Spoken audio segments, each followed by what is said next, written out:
Antu pala atau kepala musuh adalah artifak sakral yang diperolehi daripada ekspedisi ngayau. Masyarakat Iban percaya kepala yang diperolehi dari perang mempunyai kuasa spiritualnya yang dapat membantu masyarakat Iban dalam pelbagai perkara, terutamanya dalam perubatan tradisional Iban. Di dalam amalan ngayau terdapat dua jenis kayau perang, iaitu kayau serang perang besar dan kayau anak perang dalam kumpulan yang kecil. Kayau serang adalah melibatkan serangan secara beramai-ramai, manakala kayau anak selalunya dilakukan secara serangan hendak terhadap 3 atau 2 orang. Selepas mengalahkan musuh, kaum lelaki Iban yang memang harus memenggal kepala musuh dan merampas segala harta benda milik mereka bagi musuh yang terselamat dan masih hidup akan dibawa balik untuk dijadikan hamba dan anak umbung anak perempuan ketua musuh tersebut harus dijadikan sebagai isteri. Amalan pemilikan antu pala dalam budaya Iban adalah dipengaruhi oleh budaya ngayau. Bagi masyarakat Iban, budaya ngayau secara dominannya dipengaruhi oleh adat berjalai mengembara. Adat berjalai telah mendorong setiap pemimpin Iban berperang untuk menerokai kawasan baharu. Masyarakat Iban amat menyanjung tinggi budaya berjalai kerana dikaitkan dengan elemen kepercayaan spiritual, nilai sosial dan mitologi, iaitu seseorang lelaki Iban yang berjalai akan membawa rohnya bersama-sama menempuhi alam spiritual tersebut. Selain itu, budaya berjalai mengembara adalah kerana terlibat dalam kegiatan perdagangan seperti mencari tajau tembika yang dapat mengangkat martabat sosial sehingga mereka sanggup berjalai dari wilayah sosial mereka. Semasa ekspedisi ngayau, pahlawan Iban yang telah berjaya mengalahkan musuh haruslah memenggal kepala musuh yang telah mereka bunuh sebagai tanda kemenangan dan keberanian. Para pahlawan Iban yang berjaya membawa balik kepala musuh ke rumah panjang akan disambut sebagai bujang berani. Setibanya dari ekspedisi ngayau, pahlawan Iban akan berteriak sekuat-kuatnya di pintu rumah bagi menandakan mereka sudah sampai, membawa antu pala sebagai simbol kemenangan. Kepulangan tersebut akan disambut dengan pukulan gong secara bertalu-talu bagi memaklumkan seluruh penduduk di rumah panjang berita akan kemenangan tersebut. Antu pala kepala manusia yang dibawa balik akan disambut oleh anak gadis yang dipetir oleh keluarga pahlawan sebagai calon isteri dengan menggunakan pinggan seramik dan dialas dengan pul kumbu yang mempunyai motif lebur api dan bali berlumpung.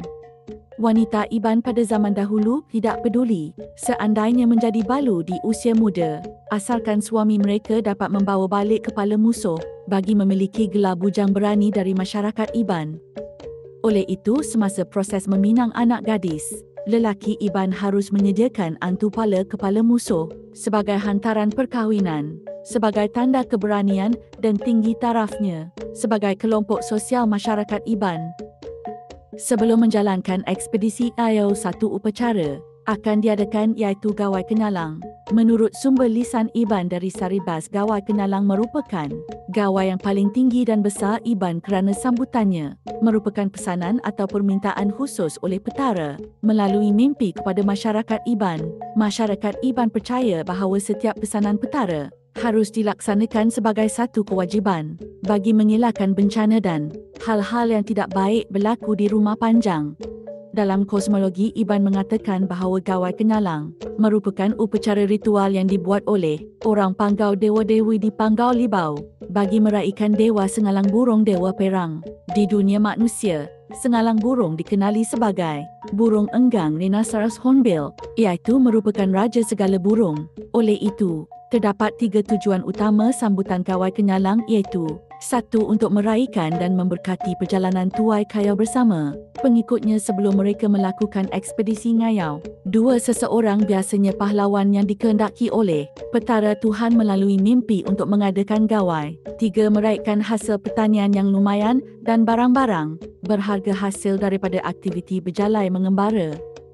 Sememangnya sambutan gawai kenyalang ini akan melibatkan kos yang besar, tempoh masa yang lama 7 hari 7 malam dan tenaga kerja yang ramai bagi menjayakannya.